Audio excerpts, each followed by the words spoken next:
sa amin, Panginoon, sa Espiritu at katotohanan, Ama. Patuloy niyo pong pagpalain ang bawat isa, Panginoon. At dalangin namin, Panginoon, Lord God, sa bawat isa na mapagpala kami ng mensaheng ito, Panginoon. Kasangkapanin mo lang ang iyong lingkod. Ikaw ang laging maitaas, Panginoon. Ilubog mo lang ako sa pinakamababa. At ang pangalan mo, Panginoong Hesus, ang laging magliwanag at mag-glorify sa buhay ko, Panginoon. Angkinin mo, Panginoon, ang lahat ng papuri, ang lahat ng pagsamba at pasasalamat, Panginoon, sapagkat sa iyo ang kapangyarihan, sa iyo rin ang kaluwalhatian, sa iyo rin ang lahat ng papuri, Panginoon. Wala po akong inaangkin, Ama. Salamat po sa patuloy na paggamit mo sa buhay ko na maging pagpapala, Panginoon, kung paano ako isang basahan, Panginoon. Lord, salamat sa iyong buhay. Salamat sa dugo mo na naglinis upang maging karapat-dapat ng bawat isa sa amin, Panginoon. Lord, Ama, ikaw po ang maglagay ng mga salita sa aking mga labi at patuloy mong ipaunawa ang kahalagahan, Panginoon, ng pagiging Diyos mo sa amin, Panginoon, sa lahat ng panahon. Kaya purihin ka, dakilain ka, luwalhatiin ka sa Espiritu at katotohanan sa ngalan ng Diyos, Ama, Anak at Espiritu Santo. Amen and Amen. So, glory to God po. Magandang gabi po sa inyong lahat. At ako po ay nagpapasalamat ngayong gabing ito dahil patuloy pong nawala yung aking nawala po yung aking actually dapat Dominion Part 2 yung ating pag-aaralan.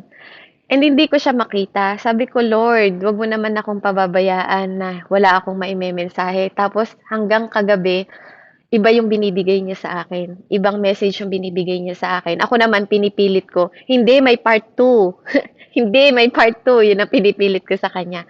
Siguro po, talagang ito nga yung bagay na angkop para sa ating lahat. Ano po? Dahil siguro po, ang bawat isa ay nagdadaan sa wilderness ng buhay natin ngayon. Amen? Kaya ito po siguro yung talagang kahit anong gawin ko, kahit anong isipin ko, wala siyang binibigay sa akin kundi wilderness. Ano po? So, purihin ang Panginoon. Bago po natin basahin ang ating passage tonight, na po, bigyan ko lang po kayo ng isang maikli lang po na introduction about wilderness, na po. So, ang wilderness po, ito yung, 'di ba, ito yung parang disyerto, 'di ba, yung parang wala ka nakikitang yun yung wilder na po. Na sabi niya dito, ang title po ng ating ay Whisper in the Wilderness. Na po? Madalas nakikita niyo yung mga kwento na po sa Bible, 'di ba? Kung sino-sino yung mga naka-experience ng wilderness. Amen. Kung sino yung mga naglakbay sa wilderness. Ano po? Pag binasa niyo siya sa English. Ano po? Unang-una, alam niyo ba, nakauna-unahang babaeng naka-experience ng wilderness si Hagar? Na po, una siya ang unang-unang babae at unang-unang word na mababasa niyo sa Bible na siya po ang naka-experience ng wilderness, no?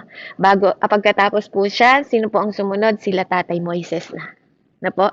Si Tatay Moises ang ginamit niya na maka-encounter po, no, ng wilderness, no? At kasama yung doon na po nagpakita ang burning bush on the Mount of Horeb. Sabi po, makikita niyan sa Exodus 3:1 and 4, Exodus 19 to 20. Yung mga Israelite, na po, na-experience nila ang wander in the wilderness for 40 years. Na po, 40 years after living in Egypt. Na po, makikita niyo yan na face nila yung various trial and they receive the guidance and provision and discipline, no? Kasama ang disiplina. Simula pa noon talaga may disiplina, na po. Kaya huwag kayong magtataka kung bakit hanggang ngayon dinidisiplina pa rin tayo ng Diyos. Ikaw at ako. Makikita niyan sa Exodus 16 and 17, Numbers 14, 33 hanggang 34, Deuteronomy 1, 19 hanggang 33. Si Elijah experienced the fled to the wilderness where God provided him with food and water and spoke to him in a still small voice. Na po, ang reference natin dyan sa 1 King 17, 1 hanggang 7, 1 King 19, 1 hanggang 18. Si David po, na-experience din ang wilderness while escaping from King Saul. Na po, sa 1 Samuel 23, Sa Psalm 63:1, makikita niyo po. Even Ezekiel, na po, had vision of God glory and received divine message while in exile, including in the wilderness of Babylon. No, sa Ezekiel 1, Ezekiel 3, 22 and 23. Si Isaiah din po, naka-experience. He received his prophetic call and vision, God's glory in the wilderness too, in Isaiah 6:1 and 8. No po? And John the Baptist also preached in the wilderness. Amen? Baptized Jesus in the Jordan River and proclaimed the coming of Messiah. No, sa Matthew 3, makikita po natin yan. 1 and 6, na po, sa Matthew. At makikita nyo rin po, si Paul, no, experienced the conversation to the road of Damascus, spent time to Arabian desert. No po, kasi desert din, parang ano siya, wilderness din po. Before the beginning of ministry, sa Galatians 1:17 and 18. Amen? And yung kay David po, let me see. Kay David po, 1 Samuel 23:14 po. Ayan. At yun yung makikita natin, ano po, even sa New Testament, naranasan po nila ang Di ba wilderness. 2 Samuel yung Bev?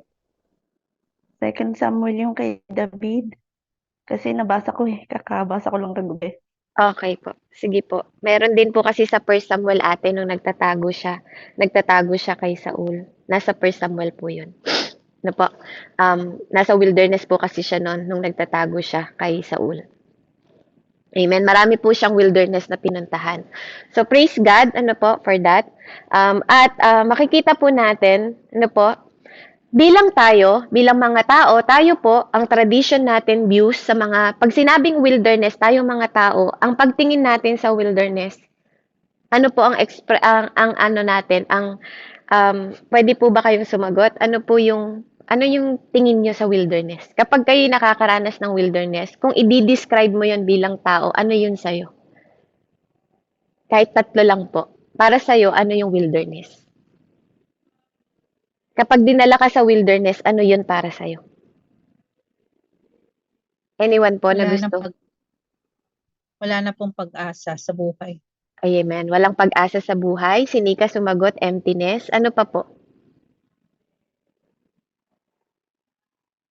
Anong description nyo para sa wilderness? Kung ikaw ay nasa wilderness. Dead end man. Dead end. Dead end, 'di ba po? Yan yung description natin bilang tao, no po? No, pag tayo nasa wilderness, ang tingin natin sa wilderness is punishment sa atin ng Diyos, no? Solitude or pag-iisa, suffering, no po, and testing. Yan ang tingin natin. Yung iba sa inyo dead end na, 'di ba? Parang wala na kayong magpag-asa. Ano yung paisa, emptiness, 'di ba? Yun yung solitude, no po? Yung alam mo mag-isa ka, tapos yung iba naman, 'di ba, wala ka ng pag-asa. Pero that is the difference between the mind of the Lord, no? Neglected, o 'di ba? May pinagsisisihan ka, nagne-neglect ka sa lahat ng nagbagay, no po? May neglect, may kapabayaan, no po? Parang ganon. Ni-neglect mo, no po? So, ganyan yung ano natin. Ganyan yung ano natin, tingin natin sa wilderness. But you know what? That is the difference between you and God. Kasi yung wilderness sa kanya, pag sinabing punishment, no, para sa kanya, that is purifying.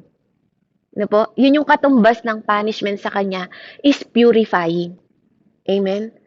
Kaya, tapos ang solitude, no, ang pag-iisa mo para sa kanya, that's the way He speak to you. Speaking. No po? Speaking. Ang solitude mo sa Diyos, that is speaking.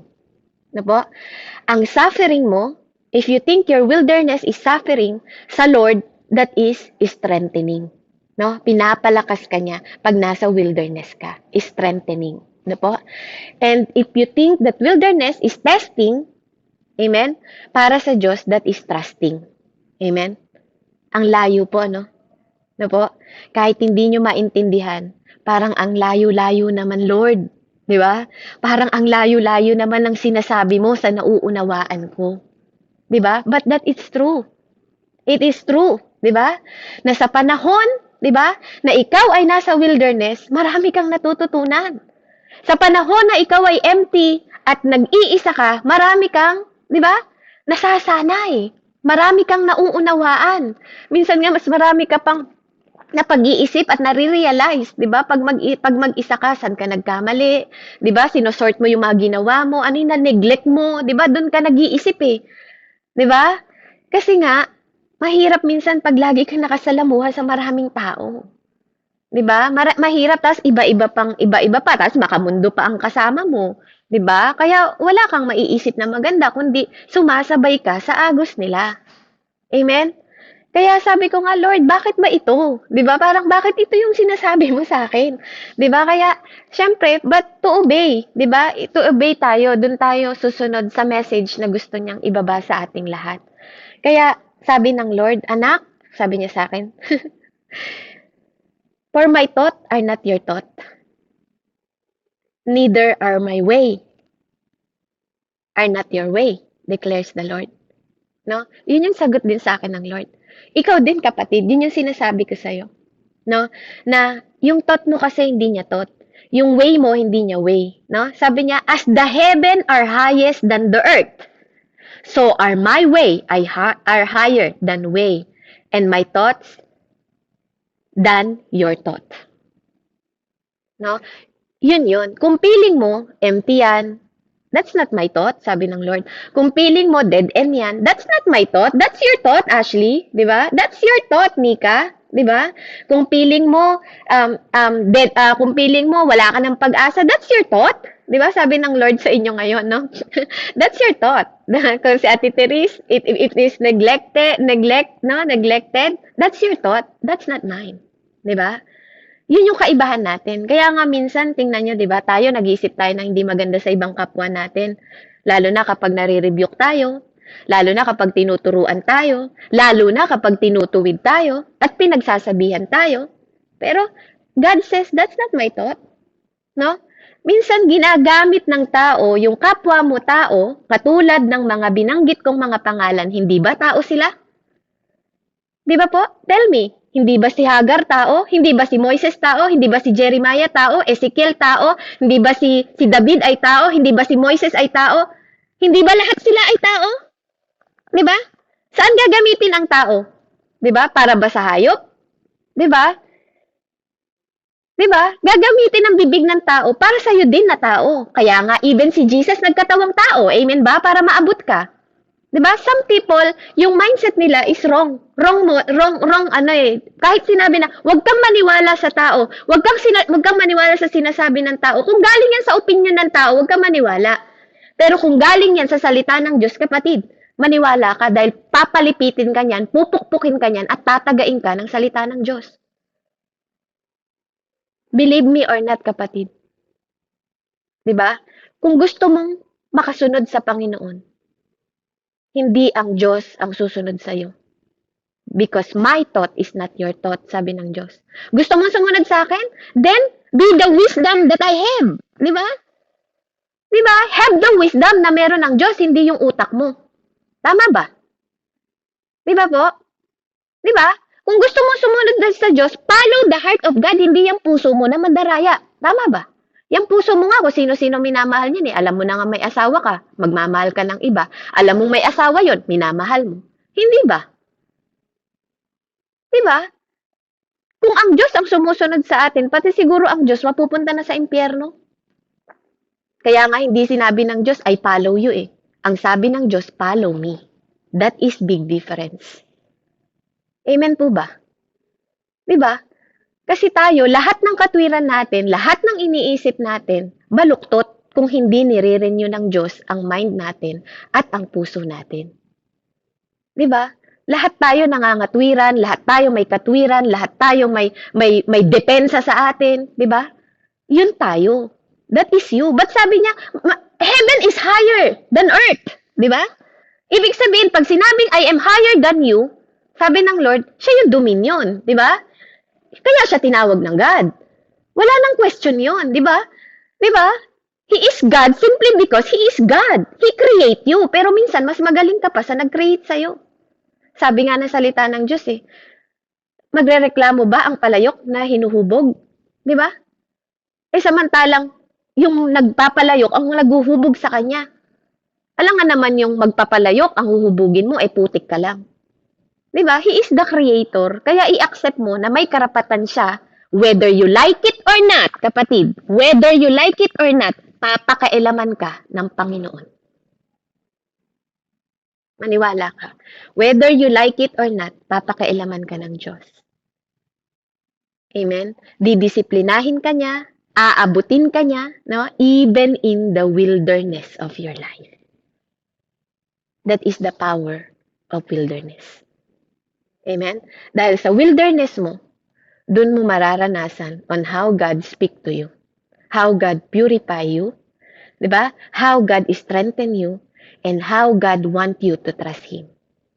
Diba? Kaya nga ganyan yung nangyari sa mga Israelite sa mga matitigas na ulo, katulad mo, katulad ko. Tama ba?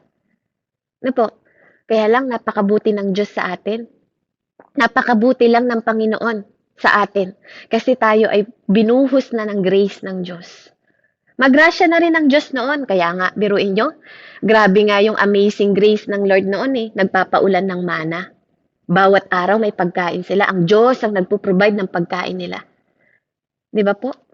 Ngayon, kahit ngayon, nararanasan nyo pero hindi nyo nakita yung himala ng Panginoon noon. Pero ngayon, nasasabi nyo pa rin that God is amazing God. Di ba? Kasi gumagamit siya ng tao, kapatid. Kaya wag mo sasabihin, tao lang naman yan eh. Si Sister Beverly na nagsalita. Tao lang naman yan eh, si Pastor Randy na nagsalita. Tao lang naman yan si Pastor Art. Ba't ako maniniwala sa kanila? Tao lang naman yan si Nanay Andrea eh. Kanino mo gustong maniwala, kapatid? Eh, tao ka lang din naman. Tama po ba? Di ba? Purihin po ang Panginoon. Ano po? Dahil lahat tayo kakasangkapanin ng Panginoon kung tayo po ay magsusurrender sa Diyos. Amen? At mas higit mong mauunawaan ang salita ng Diyos kung papayagan mo ang Panginoon na po, napakailaman ng buhay mo. At marinig mo siya. At patahimikin mo sandali, no? Sa tuwing ikaw ay mag-isa. No? Patahimikin mo muna environment mo dahil marami kang naririnig. No? Marami kang naririnig sa earth, sa environment mo, sa paligid mo, 'di ba? Even kaaway mo nga sarili mo eh. Pati sarili mo naririnig mo na rin. Minsan sasabihin mo sa sarili mo, baliw na ba ako? Bakit naririnig ko? May naririnig ako nagsasalita. Amen? So para maintindihan po natin, the meaning of wilderness in Hebrew, the Bible word for wilderness is often translated sa pronounce as midbar. Ano po? Midbar po ang tawag nila. At this term is derived from the root word pronounced of dabar. Dabar, which mean to speak or to lead. To speak or to lead. So, ang wilderness pala, ang meaning pala niyan sa Hebrew are to speak and to lead. Kung babalikan natin yung mga kwento ng mga naglakad sa wilderness, narinig po nila, di ba, ang pagsasalita ng Panginoon. Even si Moises, kinakausap siya sa wilderness na pamamagitan ng bush, di ba? Si David din, kinakausap niya si Lord, di ba? Sa wilderness ng buhay niya. Ikaw ba? Sa wilderness ng buhay mo, sinong kausap mo? Amen? Boyfriend mo ba? Sa kanya ka ba humingi ng tulong? No? Kaibigan mo ba? 'Di ba? Nauuna ba'y kaibigan mo? Nauna ba'y boyfriend mo? Nauna ba'y girlfriend mo? Nahingan mo ng tulong? Amen? Kaya napakahalaga po, Napakahalaga na makita natin yung ganitong gustong ipaunawa sa atin ng Lord. Na, therefore, sabi niya dito, midbar can be understood as the place of speaking or a place where God leads His people. No, ito pala yung mga panahon na ililid ka ng Lord. Katulad nga ng sinasabi ko sa inyo, ang view natin sa spiritual view natin about wilderness dapat is purifying, speaking, strengthening, and trusting.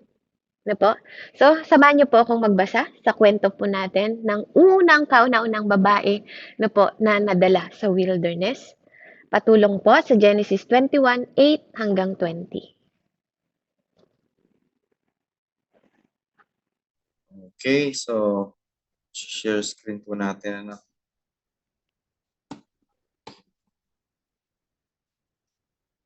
Ayan. So, ito po. Basahin ko na po, Amen. So, sabi po rito, sa Genesis chapter 21 verse 8 hanggang 20, lumaki ang bata at nang ito'y awatin, naghanda ng malaki si Abraham. Ito naman yung pinalaya si Agar at si Ismael. Minsan si Ismael na anak ni Agar ay nakikipaglaro kay Isaac. Nang makita ito ni Sarah, sinabi kay Abraham, "Palayasin mo ang mag-inang yan. Ang anak ng ating alipin ay huwag mong pamamanahan. Si Isaac ang dapat magmana ng lahat."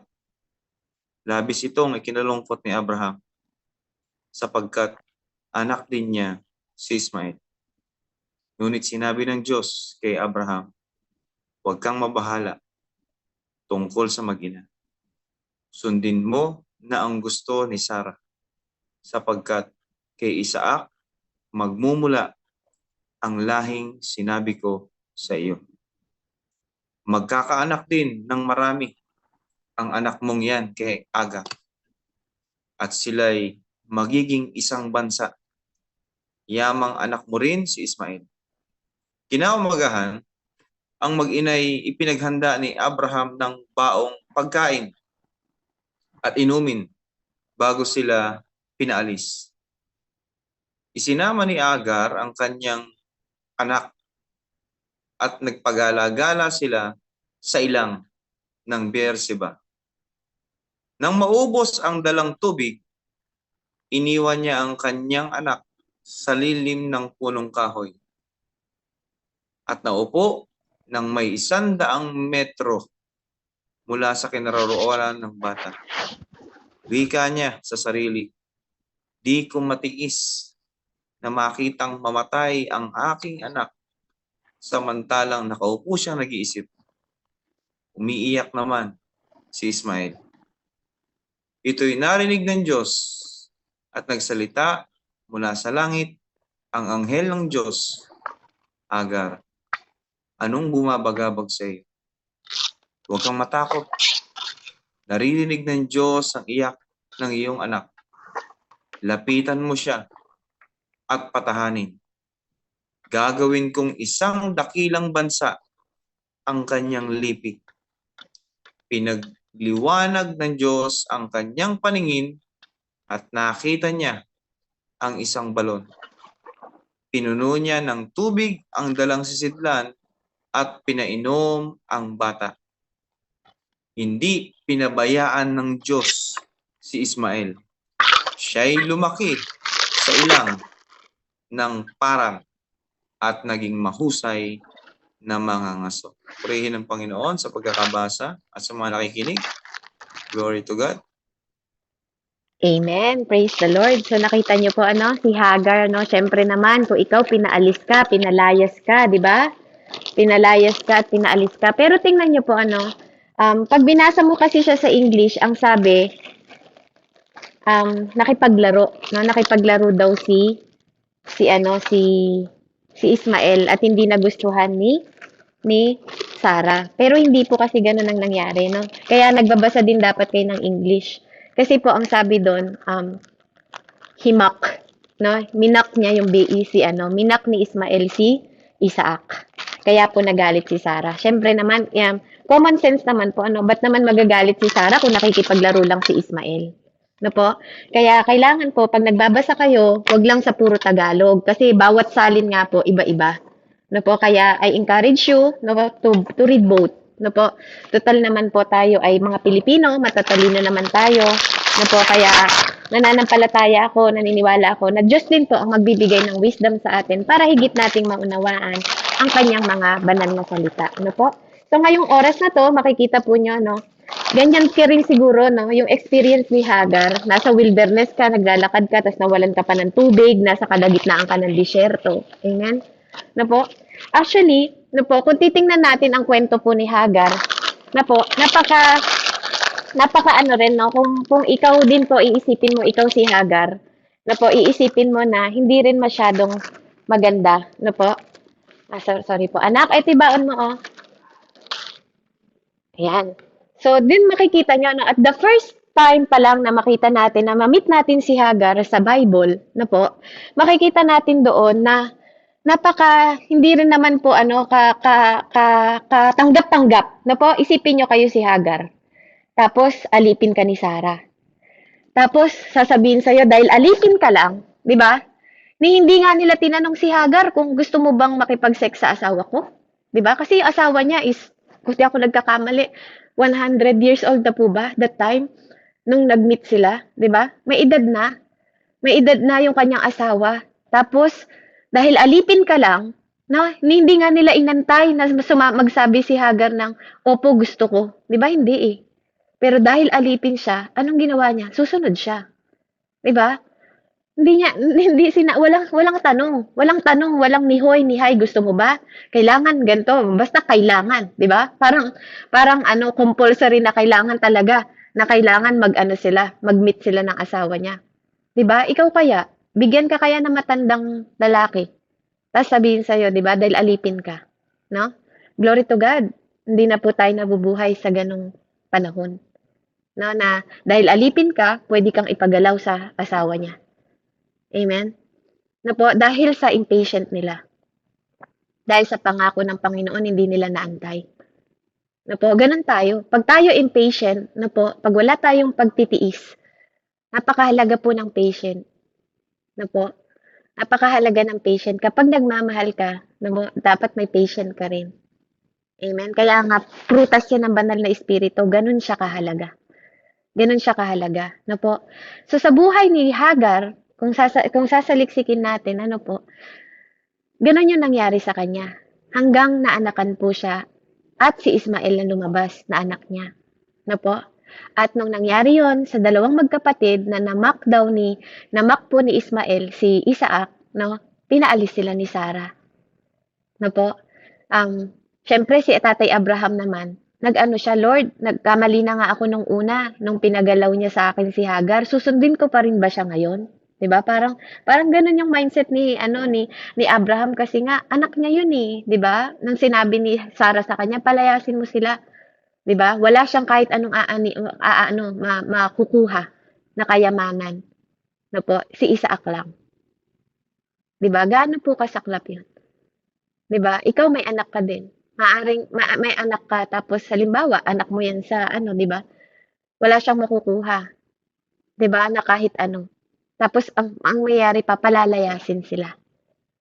Na po, kamusta naman yung puso ni Hagar bilang nanay? Kaya kung papasok po tayo sa kwento, po, hindi maganda, hindi madali, po.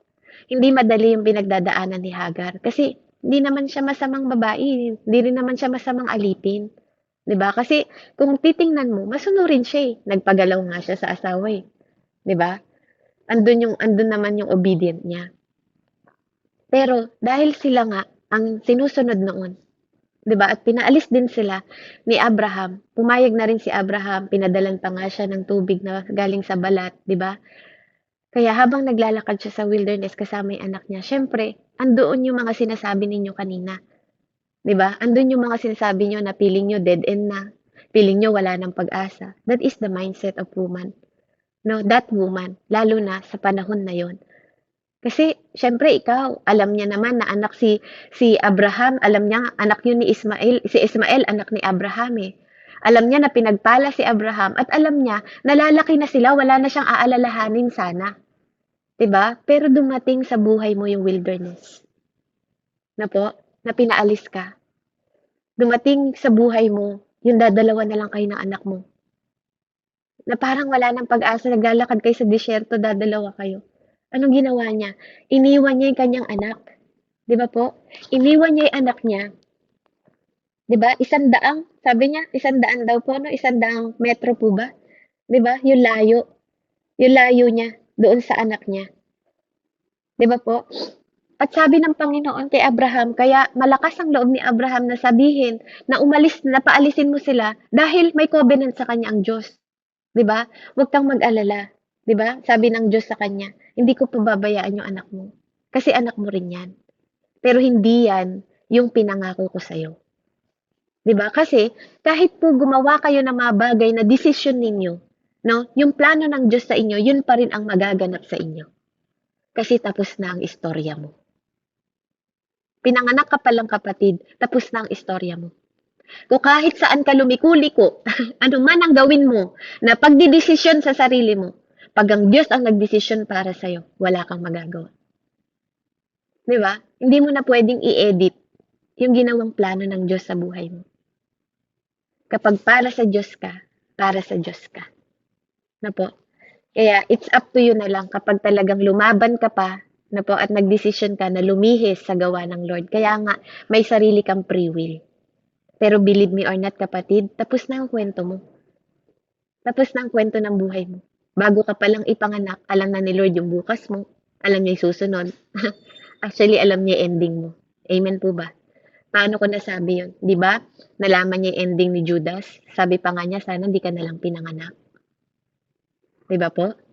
Kung nagbabasa kayo ng Bible, sana Judas di ka nalang pinanganak. Kasi alam niya na magtatraidor. Di ba? Bago pa siya, love you. Bago pa siya i-deny ni Peter, alam na ni Lord na i-deny siya. Amen.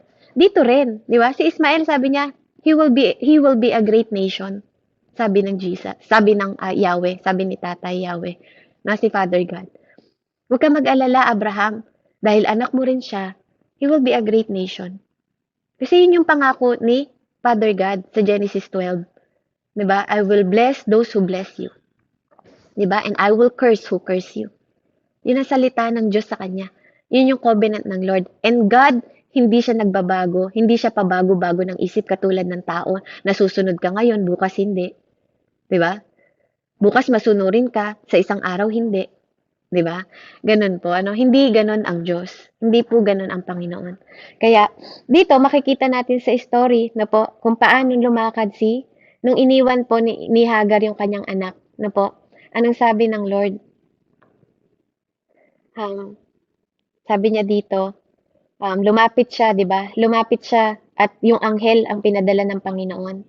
Na po, madalas po ginagamit ng Diyos ang anghel na mag-minister sa'yo, no? So, ganun din yung ginawa niya kay Hagar. Kaya sabi niya dito, sabi niya, ang unang points po natin dito, God promises endures. No? God promises endures. Sabi nga, 'di ba, sa Psalm 119:89, sabi niya, your word, Lord, is eternal. It stand firm in the heaven. Na po, yung word daw ng Lord ay walang hanggan. Na nag-i-stand to hanggang eternal. Walang expiration, kapatid. Yung salita ng Diyos, walang expiration. Na po, hindi siya nag-i-expired. Hindi siya katulad ng tinapay mo, na may hangganan. Minsan nga, katulad mo, may expiration ka nga sa pagmamahal mo sa asawa mo eh. Di ba? Kaya kahit ayaw pang putulin ng Diyos, pinuputol natin. Di ba po? Tayo yun eh. Yun tayo eh. Yun yung nature natin. Di ba? Yung dilata, may expiration. No, almost dito sa mundo, lahat ng bagay may expiration. Minsan nga, pati pag-ibig natin may expiration eh. Limited lang ang pagmamahal natin. Tama po ba? Mahal mo lang siya dahil mabuti siya sa'yo? Tinutulungan mo lang siya dahil mabuti siya sa'yo? Diba? Pero ang pag-ibig ng Diyos, sabi nga niya, kung tumutulong ka lang sa mabuti sa'yo, yung demonyo kaya din gawin yan. Kung tumutulong ka lang kung nagmamahal ka lang sa nagmamahal sa'yo, yung demonyo kaya din gawin yan. Yan ang description ng Panginoon sa pagmamahal ng tao, sa pagtulong ng tao. Ano po? Kasi sabi nga niya, my thought is not your thought, my way is not your way. Amen po ba? Kaya nga yung pagpapatawad ng tao, may expiration din eh. 'Di ba? Ang tanong ni Peter, sabi niya, gaano ako kadami, how much, parang ganon. Hanggang kailan ko, 'di ba? Siya patatawarin ng kapatid ko nagkasala sa akin. May measurement ang tao. Meron tayong measurement kasi gusto natin ng end. Laging gusto natin ng end. Pero si Lord kasi eternal. He is not like you and me. Hindi siya katulad mo at katulad ko. No? The love of the Lord endures. Forever. 'Di ba? Kaya nga sabi, 'di ba, meron salita sa sa word ng God, sabi niya, give thanks to the Lord for His love endures forever. Kaya nga tayo dapat masigasig tayo nagpapasalamat lagi kasi yun ang kalooban ng Diyos na lagi tayo magpasalamat sa ginagawa ng Panginoon sa ating lahat. Na po? Kaya dito makikita natin God promises endures. Na po? Kaya kahit ano man ang katayuan mo, sabi nga ni, 'di ba? Sabi nga ni Pablo sa 2 Corinthians 1:20, for no matter how many promises God has made, they are yes in Christ and also through him the amen is spoken by us to the glory of God. It always yes and amen. Amen? Pagsalita ng Diyos po no? Pag nagbabasa kayo, hindi lahat ng nasa Bible, word ni God. May word din ng demonyo doon. Kaya dapat alam nyo din po. May discernment din kayo. Na po? May word din yung demonyo doon. May word din po yung mga demonyo doon sa loob ng Bible. Ano po? Kaya, yung word ni God, yung word niya, yung the way na nag-spoke si God, nag-speak siya, na po, yun yung kukunin nyo na mga pangako ni Lord, yung mga covenant niya sa atin. Na, kasi kung covenant niya noon yun sa kanila, covenant yun din sa'yo. Dahil lahat ay tinubos na sa pamamagitan ng dugo ng Panginoon. Sa pamamagitan ng bugtong na anak. Kaya tayo ngayon nagsasama-sama dito. Na po? Kahit kay Joshua, 'di ba?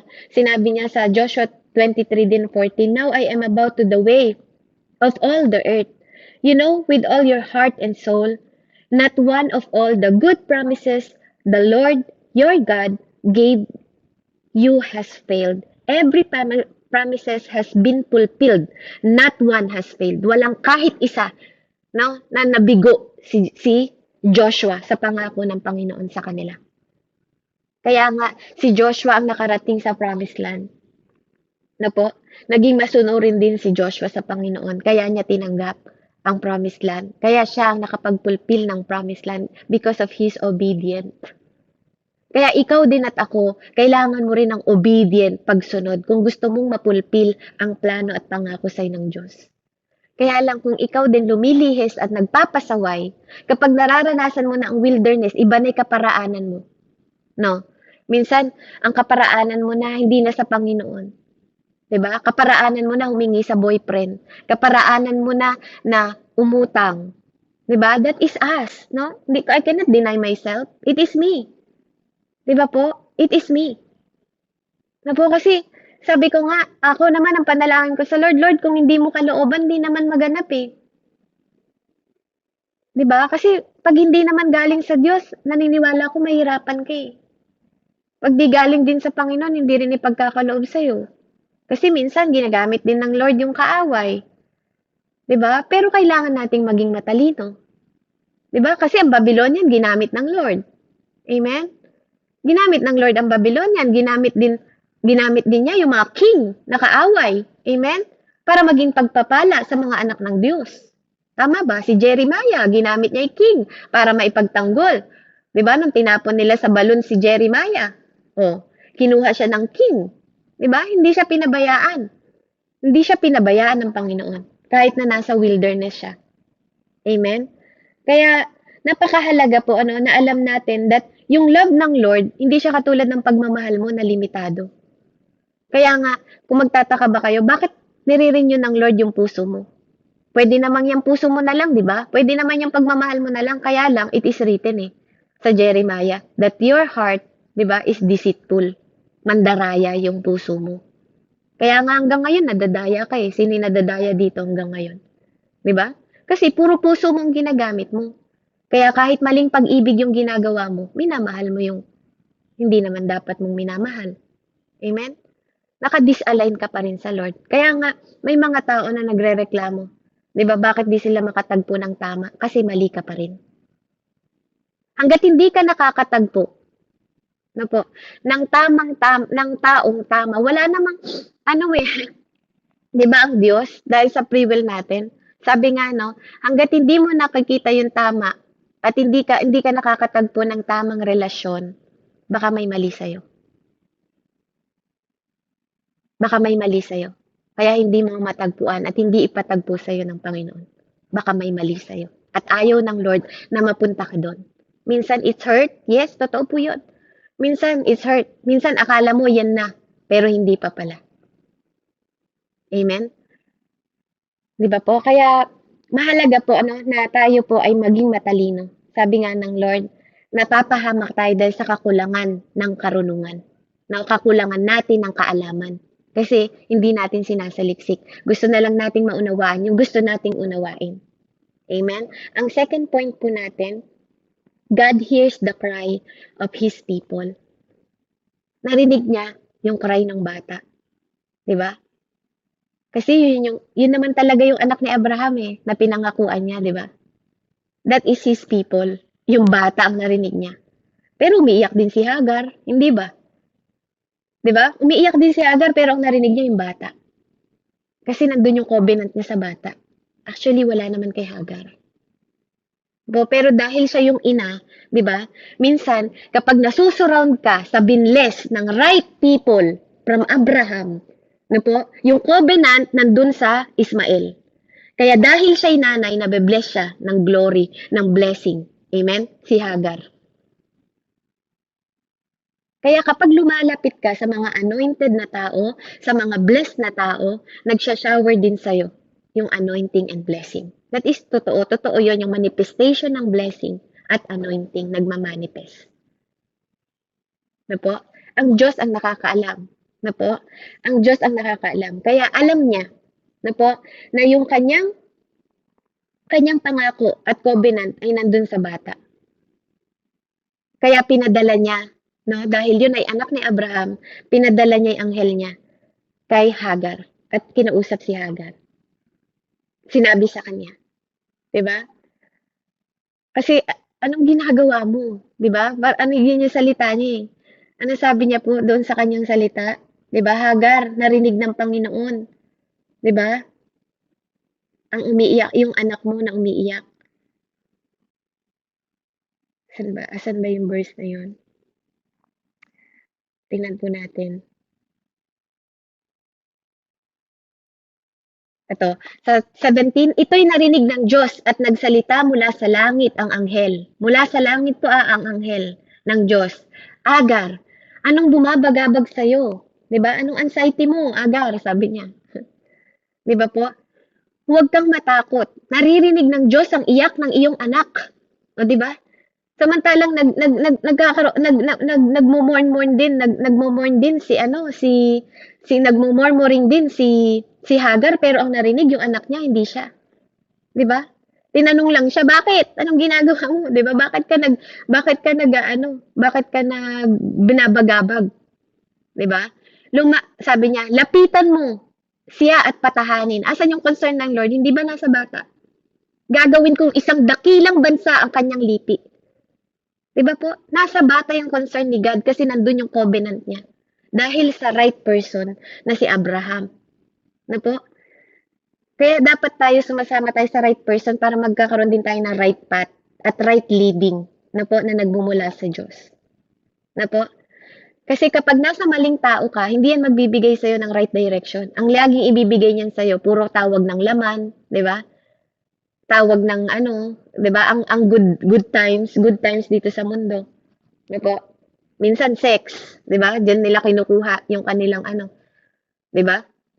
Kaya kahit saang lugar na, kahit sa motel, 'di ba? Kahit saan-saan na silang lugar nakikipag-sex, okay lang sa kanila kasi doon nila nakukuha yung kanilang satisfaction. Pero dito, kailangan ang satisfaction mo, alam mo na naririnig ng Diyos ang mga iyak mo. Hindi yung iiyak ka sa boyfriend mo, iiyak ka sa girlfriend mo, iiyak ka sa ibang tao. Iiyak ka muna sa Diyos.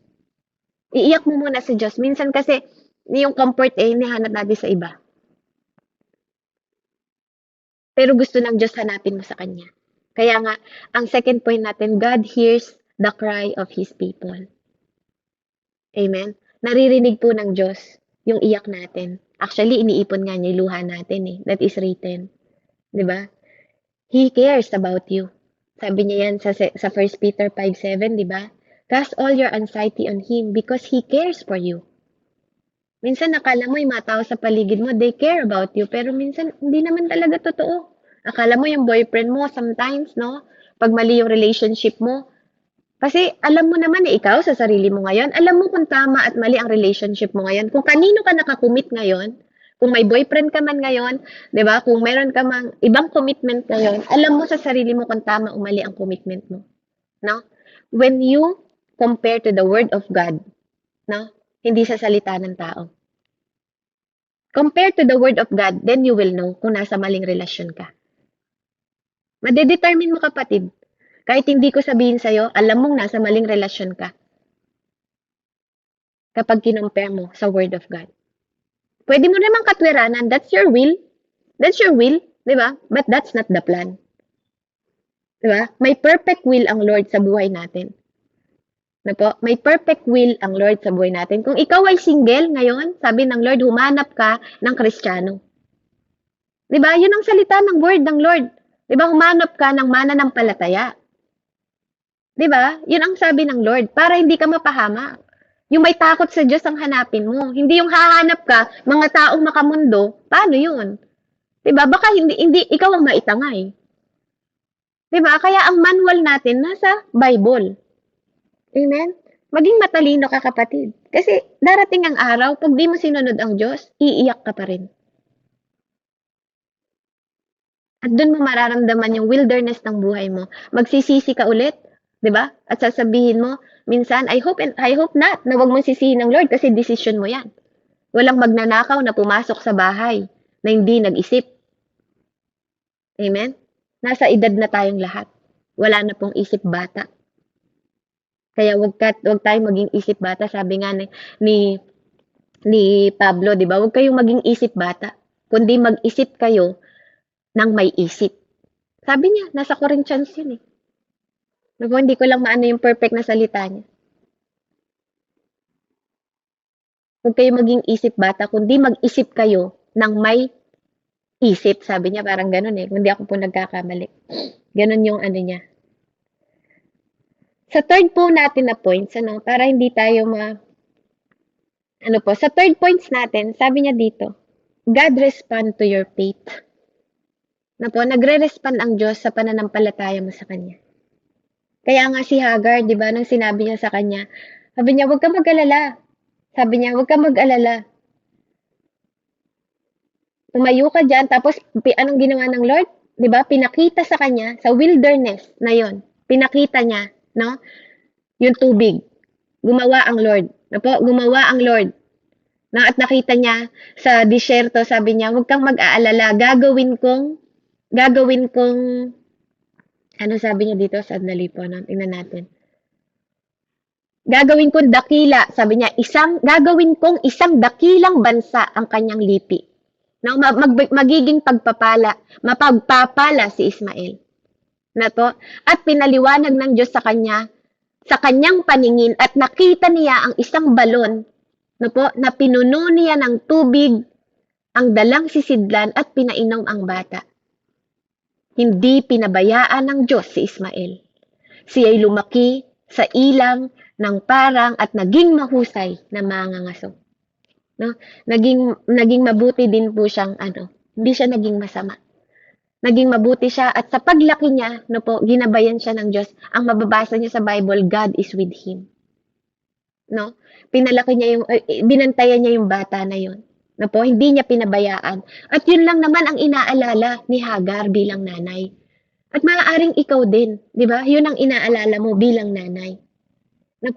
Kaya makikita niyo dito, kay Ismael, sa story ni Ismael, makikita natin yung grace ng Lord. Amen? Makikita natin yung grace ng Lord sa kanyang buhay, yung mercy and patience of God. God kept His promises to bless Abraham descendant through Sarah. But He will recognize Ismael and Hagar and bless them as well. Hindi niya pinabayaan. Katulad ng pangako niya. Katulad ng pangako niya kay Tatay Abraham. Kaya dito makikita niyo how God, sa buhay ni Ismael life, demonstrate God faithfulness to His people. Hindi siya naninira ng pangako.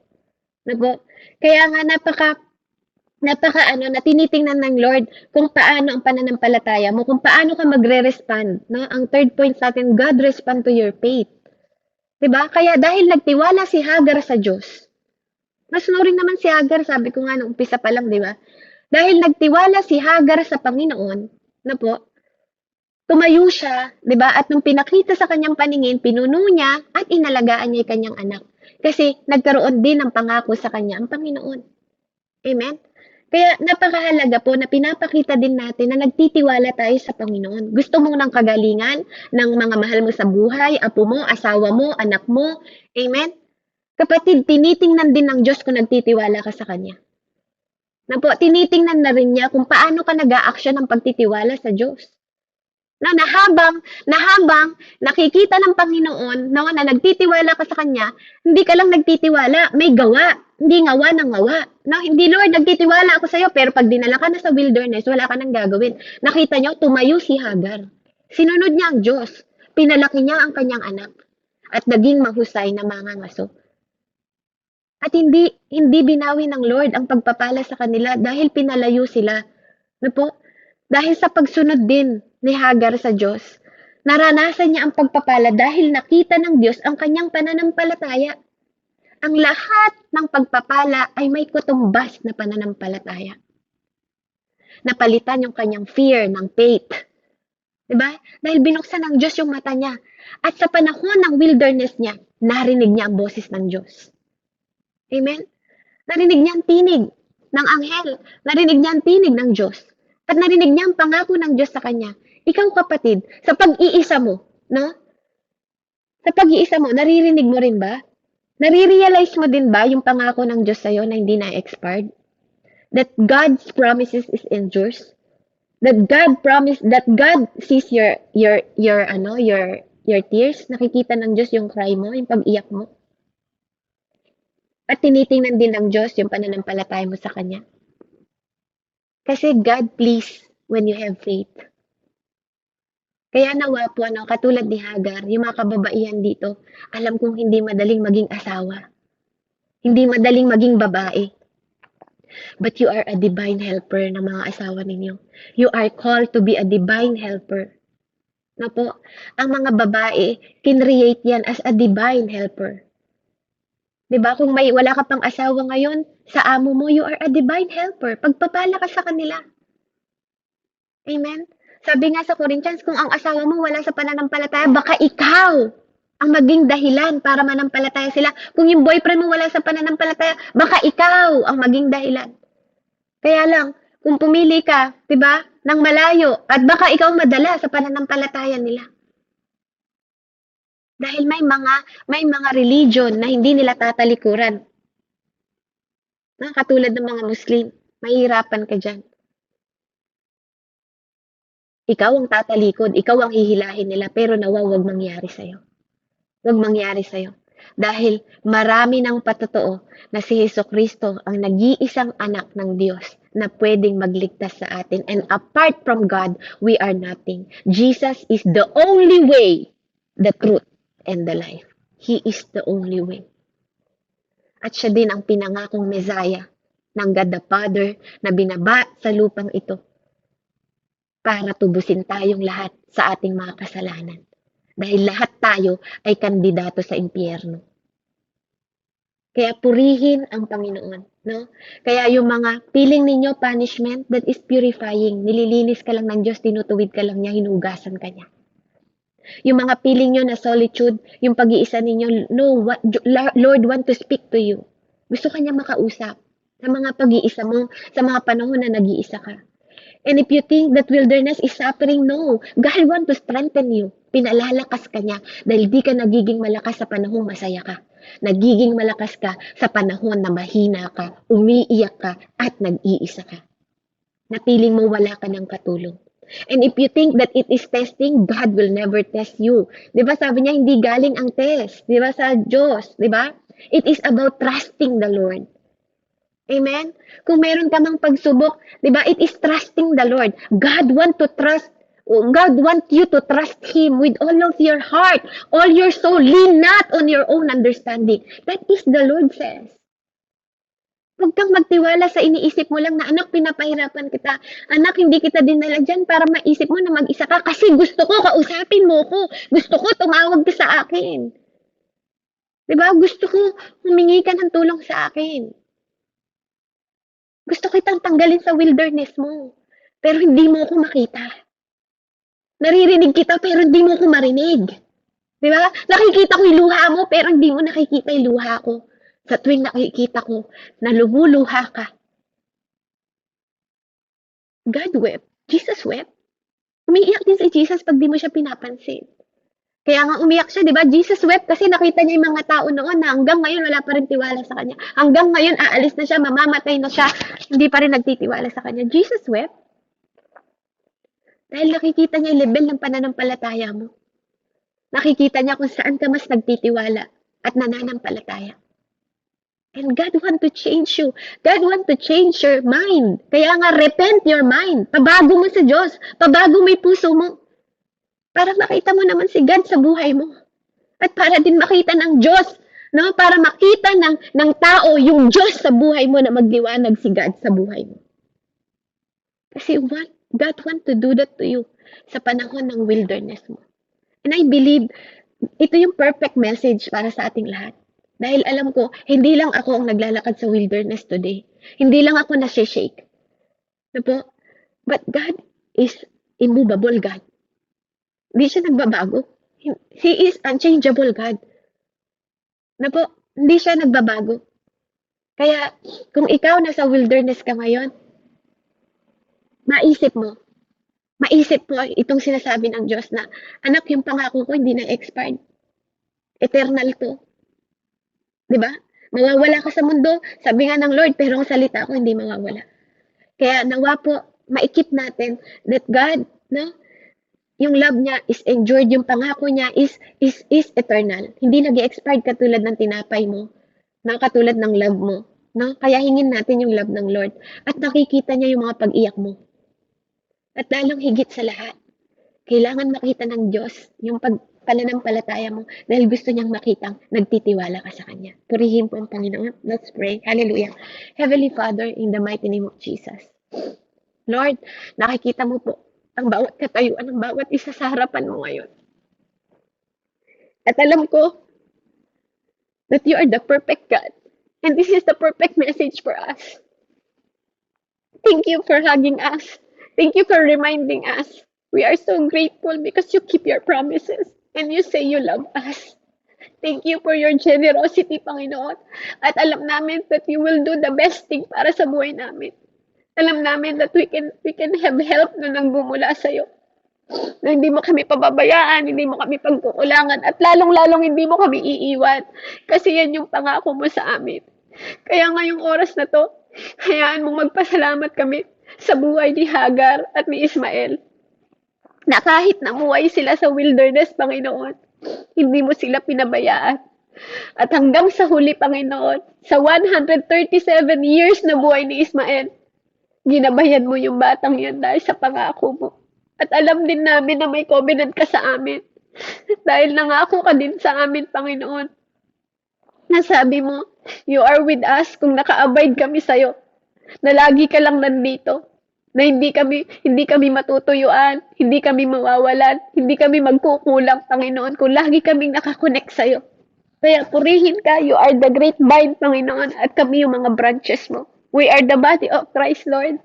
Kaya nananampalataya kami that ikaw ang Diyos, Panginoon, na tapat sa iyong mga pangako. Kaya purihin ka, dakilain ka, luwalhatiin ka sa iyong mga gawa at kamanghamanghang gawa. Hindi ka patapos sa buhay namin.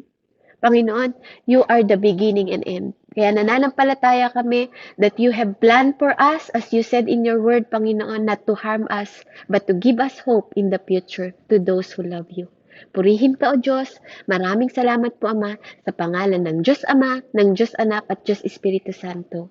Amen and amen. Glory be to God po, and God bless po sa bawat isa.